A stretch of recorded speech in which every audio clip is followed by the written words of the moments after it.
to Atypical Talk. This is a podcast where we have conversations that illuminate the intersection of faith, culture, and the common spaces of our humanity. I'm Abby. I'm Joel. I'm Kenton. And I wanted to start off, now that it's starting to actually feel like summer, how did you spend your summers growing up? The first thing that came to mind was camps and sports camps mostly. Like it was basketball camp, did baseball lessons, things like that in the summer. So I did like Butler basketball camp and a couple different like camps that are around Indiana colleges, and there was my claim to fame at a D1 basketball camp. I won a free throw competition. Wow. I still remember because it was a weird competition where you just basically made a line of everybody in the camp, and if you missed one, you were out. Yeah. I made 17 free throws in a row.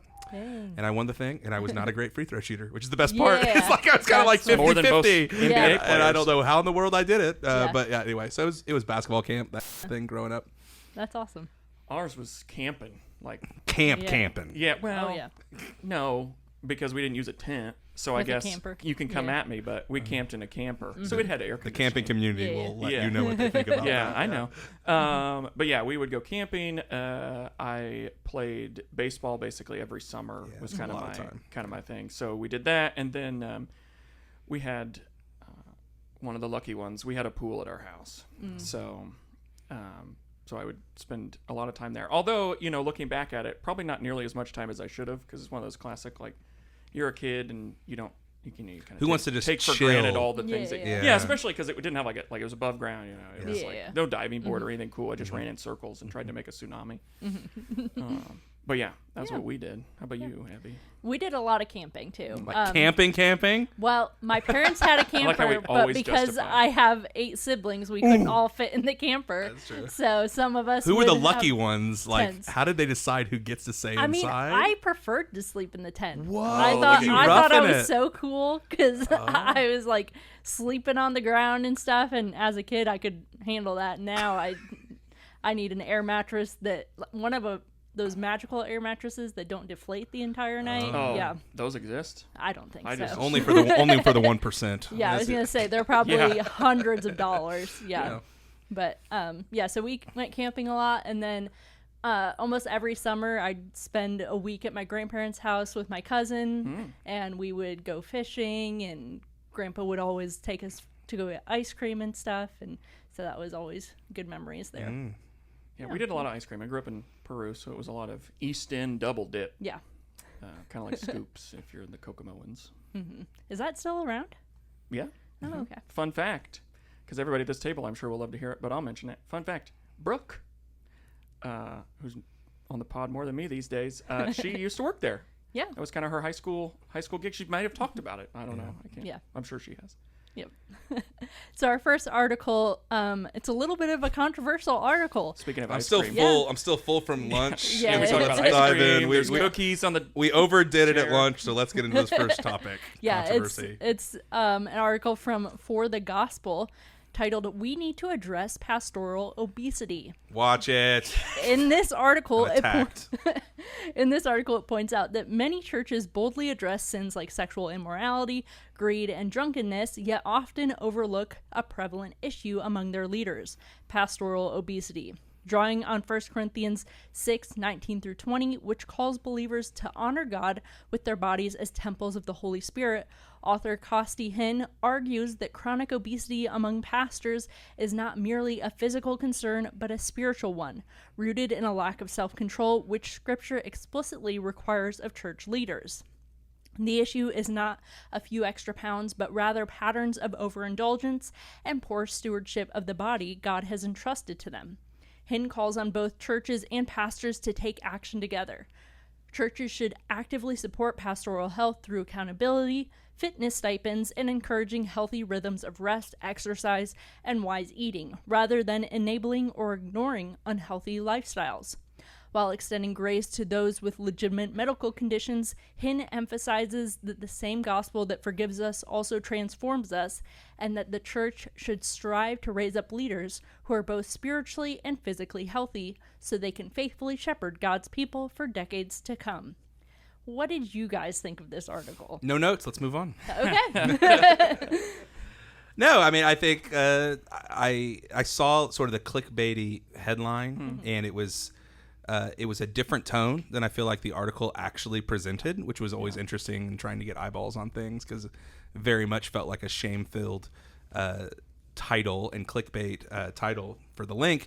But I mean, I think he makes some really decent points about the characteristic of self-control and wanting to be strong for the long haul and not trying to just burn yourself out and by medicating via food or whatever that might be, and actually deal with things underneath the surface. So I understood where he's coming from. I wish there would have been a little bit more nuance. I think near the end of the article he spoke a little bit about chronic illness, but I think there's some nuance to be taken into account for family history, and I mean the reality that like I probably know some people that are pretty gluttonous by putting terrible food in their body, and they're like stick thin at the same time, right? Yeah. Like, it's like people are just, not everybody starts with like the same metabolism, right? Yeah. You know what I mean? So like some people are on third base and some people are in the parking lot when it comes to what they're handed from their family history. So I think there's nuance inside of that.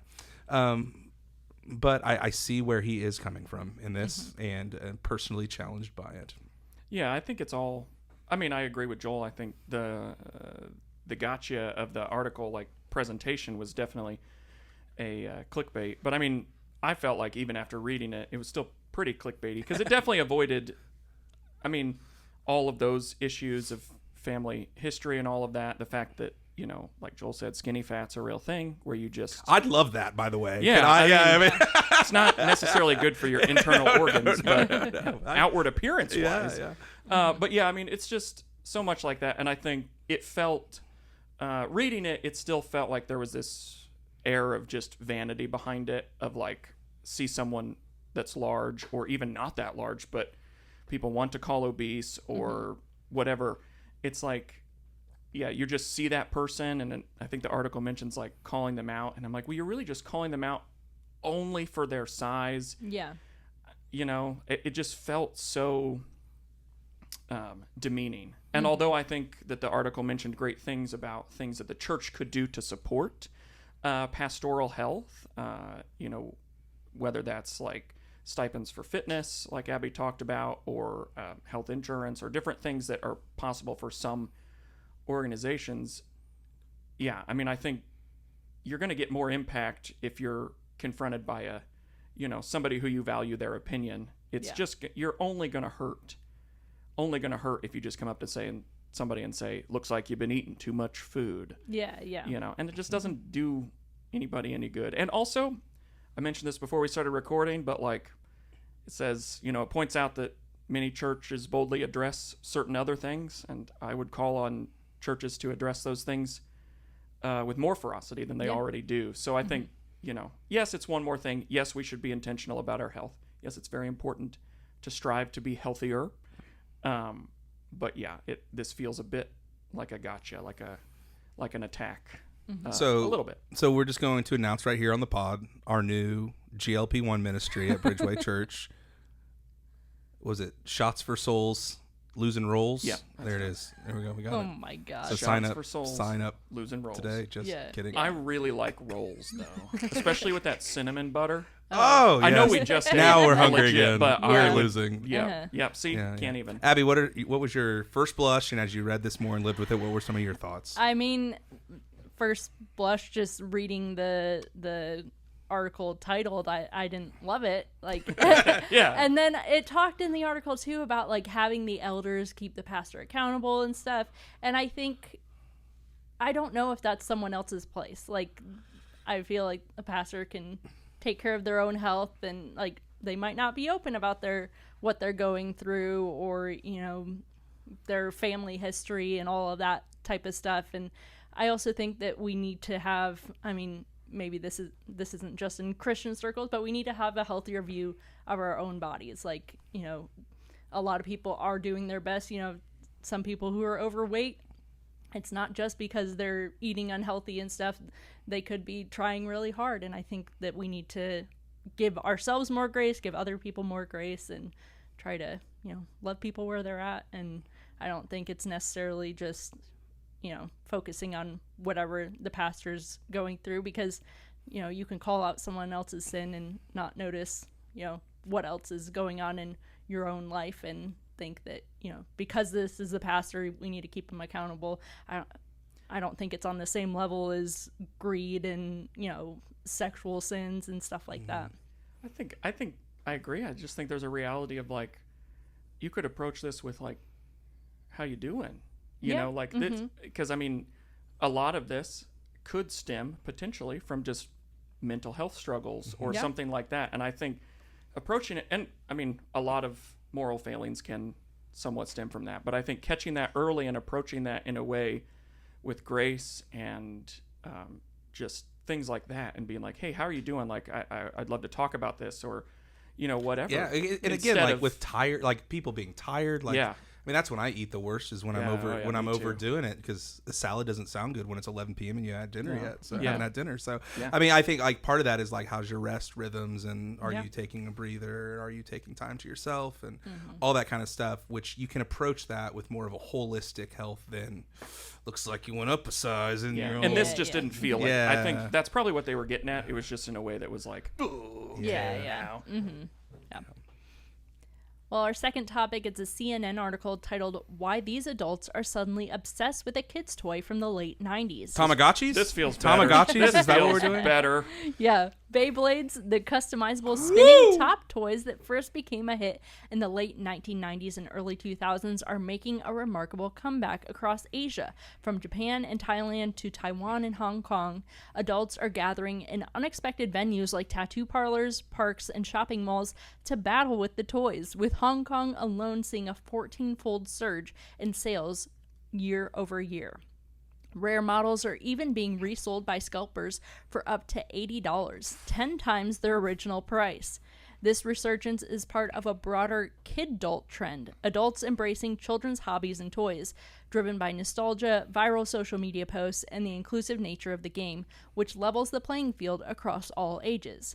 Beyond just a hobby, Beyblade is fostering genuine human connection in an era dominated by smartphones, with players rekindling old friendships and forming new ones. Toy makers are increasingly targeting this adult market, especially in Asian economies facing record low birth rates, and the strategy makes financial sense. Unlike when they were kids, adults can buy whatever they want. So what did you guys think about this? Are we really going to be mad at people like leaving their houses now and like hanging out with other people?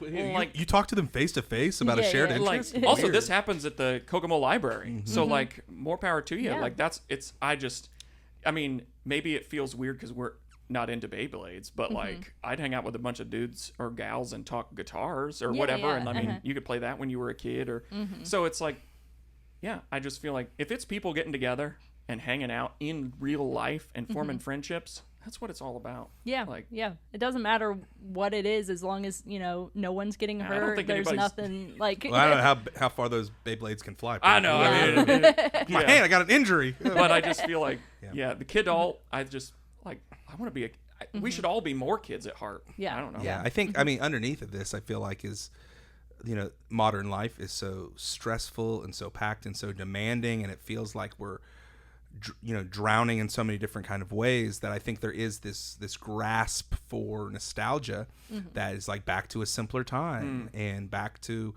where I could afford the hobby that I want, and now I actually have some expendable income that I can actually get what I couldn't get when I was a kid. So I think, we see this in so many areas where there's just a reach for nostalgia. I mean, I just read a couple weeks ago about people buying old new Pizza Huts that had gone out of business, and they're making it Pizza Hut in the 90s, the correct Pizza Hut. Taco Bell should do that.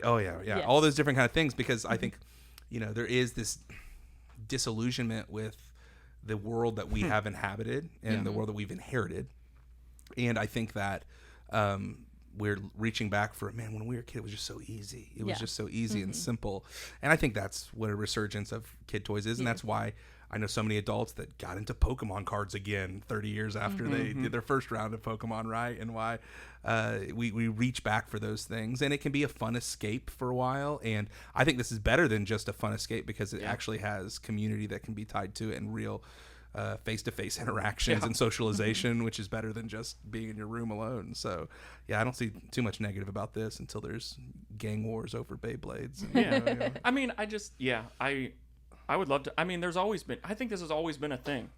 Like, I think it's just that it mentioned social media. I think because we just see it and we can see like probably videos of these people hanging out, and that's how this article came to be or whatever. Who knows? But I mean, things at like the bookstore have always existed, like card nights, whether it's Pokemon or Magic the Gathering or, other things that our parents probably thought were satanic. But it's just, I think it's always been a thing. Yeah. I just think it's now like, wow, what are these people doing? Because we spent so long just playing video games and not talking to each other. I think maybe it's, feel like people talk to each other now? Yeah. I feel like, people around our age, they don't take themselves as seriously as like older generations, and so we're like, speak for yourself. We're like, yeah, let's go back to some of this childhood fun that we used to have, and forget about what grown-up responsibilities we have right now. It's just something fun. If I had the money, I would have bought so many toys at the toy store that were up on like the top shelf that your parents couldn't afford, but you just one day. Yes. Yeah. You looked up at the top shelf one day. Yeah. Turns out it could be now. So KB Toys is out of business. Toys R Us is gone. Yeah, gone. Like, yeah. The joy. Bezos, he gets it all. Yeah. So what was your favorite childhood toy growing up? I think for me, the first thing that came to my mind was Star Wars action figures. Like I was like a make-believe kind of kid that I would make up stories and everything. And the Star Wars special editions of the original trilogy came back in theaters when I was in like 2nd, 3rd, and 4th grade. And of course, there was a whole new round of those toys. And then just 2 years later, Episode 1, the first new movie in 20-some years came out. And so I remember getting, Jar Jar Binks. About did an impression. Yeah, no. About did an impression. No. Get us canceled for doing that on the pod. But I just remember like, man, I got an AT-AT Walker, like the big walker thing, and you could put so many like action figures inside of it. And I'd make up all these stories. I never had that. Just spend hours and hours and hours with Star Wars action figures. So that's me. Really, really cool. We had a giant tote of those that me and my brothers would play with all the time. So cool. I mean, I can think of two major like categories. I love and still do, for the record, I am this kidult about Legos, and have a kid because that's just an easy excuse to play with Legos all the time. So Legos for sure. I mean, totes, and my parents, I'm sure, needed a second mortgage for the amount of Legos I wanted them to buy. And then I have mentioned this before, but I grew up on a farm, and so I loved like the 1/64th or 1/16th scale of tractors, different sizes, different styles. And Leo has some that I had when I was a kid now too. But I just thought that was so cool because I could pretend farm, like my grandpa would be outside the door or whatever. So those two things for sure. Yeah, easy. That's fun. Okay, I don't know. Do you guys know about either of these things? So Littlest Pet Shops was one of mine. Okay, I've heard of it, but they were little like animals. Yeah. They look like bobbleheads because they had giant heads. Yeah. And like I collected so many of those, just tons of different animals in bright colors. Like you could have pink dogs and green giraffes and stuff like that. Yeah, you can still buy them. And what was it called again? Littlest Pet Shop. My niece has started to get into them, so she's gotten a few of those. And then Webkins. Yeah. I've heard of Webkins. Explain it. So Webkins, they were these stuffed animals you could buy in the store, and they had this little tag on them, and you went to the Webkins website, you put in the code on the tag, and you could play with them online and play games. I didn't even know what internet was. Decorate the house. Had to get your dial-up. Go. Oh, yeah. I mean, I remember when we first started playing Webkins, the phone would ring, and it's like, oh, we have to log off now. That's wild. But we would play with those. My grandma got some too and would play with us online and stuff. Yeah. So it was so much fun. I still have some of those plushies, and again, my niece and nephew just got into those. So I think some of that early mid 2000s nostalgia is coming back. That's what I'm saying. Beanie Babies. Yeah, I'm still holding on to my Beanie Babies. It's my actual retirement plan. Yeah. So come on back. Yeah. We need to help Joel, you guys. Oh my gosh. It's coming back. Our final topic today, it's a Relevant Magazine article titled N.T. Wright has entered the women in ministry debate. This is an easy one. New Testament scholar N.T. Wright has gone viral for making a biblical case for women in ministry, with the timing coinciding with Southern Baptist Convention's recent vote to advance an amendment that would bar churches with women pastors from the denomination. Speaking at Capitol Church in Salt Lake City, Wright grounded his argument in two key New Testament figures: Phoebe, the woman entrusted with delivering and likely publicly explaining Paul's letter to the Romans, and Mary Magdalene, whom Jesus personally commissioned to announce the resurrection to the disciples. Wright argues that these two examples are significant because they represent some of the most foundational moments in Christian history: the first public exposition of Romans and the first proclamation of the gospel. His broader point is that conversations about women in ministry should start not with modern culture war debates, but with the biblical record itself. A record that, in his view, consistently placed women at the center of Christianity's most pivotal announcements. So what is your guys' argument for why women belong in ministry? What he said. Yep. I can't say it any better than that. Yeah, I mean, I think he does. He places it on these two major events and in the historical record of this is how ancient letters were delivered. It was somebody basically performed the letter, and Phoebe was the one who was commissioned with the book of Romans, with the letter to Rome, right? And then to think like Easter, it's always interesting because I feel like one of the women at our church should give the Easter sermon every Sunday or every Easter to be like really biblical because the men were cowering. They were up in an upper room, or some of them had gone back to fishing in their hometown because they had given up on the whole thing. And, Mary Magdalene was there, and she was the first preacher of Easter. And so these are really, really important. And we don't talk about it. He doesn't mention it in the article, but I mean, there are reasons why people don't think that women should be pastors or have any kind of spiritual authority. And Paul wrote a letter called 1 Timothy in our New Testament where it seems to be on the surface some really harsh language about women being silent, and he even has this little add-on, as I say, in all the churches, which is really challenging. So you have some like what I had a New Testament professor call these some of the naughty passages, and I think it's just you have to look at the Bible with the grown-up eyes to be like on the surface. You look at something and it looks contradictory, and you have to think wider and deeper about it because you have to throw one or the other away. Either Jesus commissioned Mary Magdalene to do this, and Paul commissioned Phoebe, or he's saying women should be silent, or Paul's a liar and he's talking out both sides of his mouth. So you have to think deeper about this. And so there's been tons of historical cultural work done on the culture and the place that Paul was writing, that Timothy was at. But I think beyond that, we have to recognize a couple things. That people can grab a Bible verse for about anything they want. And you can take a Bible verse and build an entire argument around it. But you have to look not just at the Bible verse, you have to look at the context of that letter. And then you have to pull out the lens even farther and look at the scope of the whole New Testament. And then you have to pull out the farther and be like, what's the whole story that the whole Bible is telling? And so, again, this issue is just one of those where you have to think deeper, and you can't just rip a Bible verse out, but you have to think about what's the story that God's been telling from the very beginning. And I honestly, I go back farther than Wright does in this viral video, and I think about like in Genesis 3, when there's the fall of man, and one of the curses that God speaks over this act of disobedience by Adam and Eve is that there would be this conflict between man and woman, and that the man would rule over the woman. I always come back to that because that's a concept that comes from the fall. That's not the original thing. And what does Jesus do? Jesus restores the effect of the fall. So we're not just going backwards, but we're going to restoration. And so I think, again, beyond even what Wright points out, beyond what is said in 1 Timothy, beyond the scope of how Jesus was bankrolled by women everywhere that he went and had women as part of his crew and calls women disciples in other ways, the whole story of God and human restoration and redemption is that the fall is being upended, and we're being restored, and things are going back to its original purpose, which, according to Genesis 3, there was no challenge and anger and ruling over the women before that. So again, I think it's the story that God's been telling.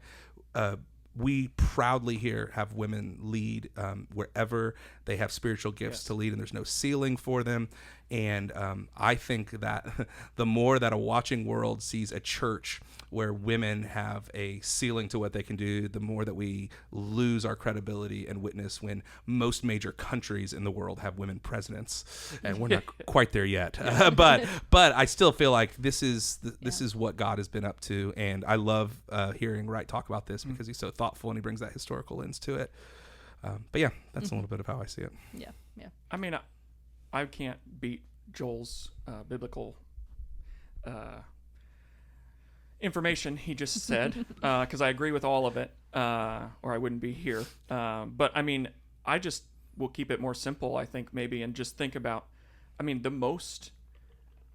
for me personally, the most impactful people in my life have all been women who have taught me how to do everything from, tasks to teach me how to be a better person, teach me how to be a better human, teach me at home how to love and live like Jesus, and do that in my daily life. And yet somehow I'm supposed to put a barrier up because they couldn't stand on a stage and teach me about Jesus in public. That to me is just really hard to fathom when they have taught me everything about being a human and everything about being even a man,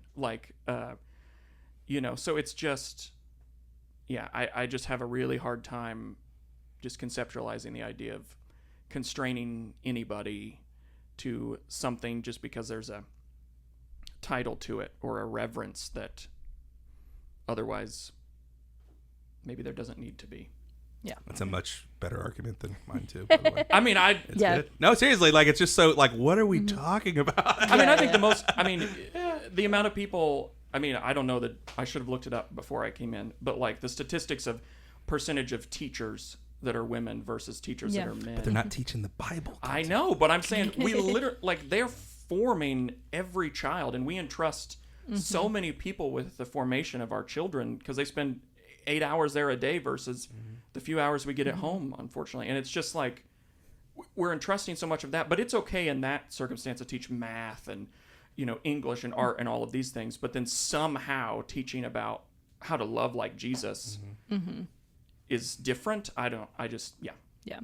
And for me growing up, I was always so inspired by women that I saw working in male-dominated fields.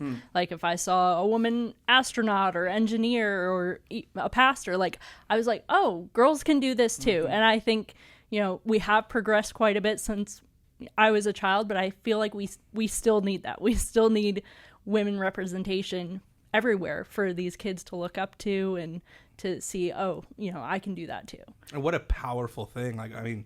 Since having a daughter, it's been it gets me teary-eyed, thinking about, our church that my little Lucy will someday see Allison or maybe many other people that are preaching and teaching and leading and be maybe God has that in my future as well. And I can't imagine, giving my life to a community that my daughter would be well, that's a room I can't walk into. And I think there's just so much power in that. Look, I can be that too, maybe. And I think that's beautiful. So yeah. Well, that's it for this episode of Atypical Talk. If you have any topics or questions, you can email those to atypicaltalkpod@gmail.com. You can follow us on Instagram, Facebook, and TikTok at Atypical Talk Pod. And make sure to subscribe on your favorite podcast platform to get updates when new episodes go live. We hope that these conversations today have helped you think wider, love deeper, and partner with God to bring the up there down here in your everyday life. Thanks for listening.